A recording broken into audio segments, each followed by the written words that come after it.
How do you deal with someone who's emotional or very rigid, refuses to even engage in negotiation?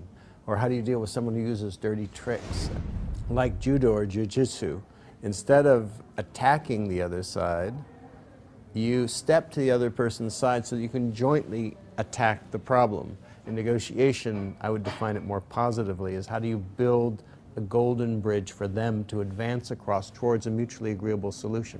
In other words, how do you make it as easy as possible for the other side to say yes? Let me give you an example. Yes. Steven Spielberg, you know, the filmmaker, when he was 15, his life was terrorized by a bully who was a couple years older than him, always beating him up, picking on him, making his life pure hell. He would run home from school dive under his bed, call out "save" to himself. So one day he says, how do I get this bully off my back? You know, how can I negotiate with him? So he goes up to the bully one day, he says, you know, I'm making these little home movies. Even then he was making home movies. And he said, I'm making one about fighting the Nazis. And I was wondering if you'd like to play the war hero.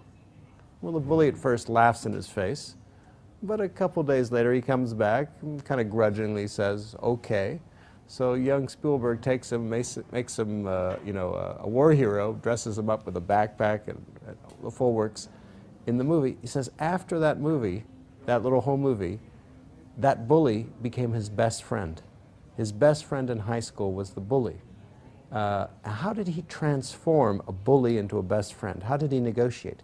He built him a golden bridge. He made it attractive for him to do what he wanted him to do. How? By putting himself in his shoes, understanding, why does a bully bully? What's the underlying motivation? What's the underlying interest? What is a bully bully? They want recognition, they want power, they want control. So he thought, what do I have in my control, in my resources, that I can do? Well, I can make him a war hero in my movie. By meeting his basic needs, he got the bully to actually come to his side.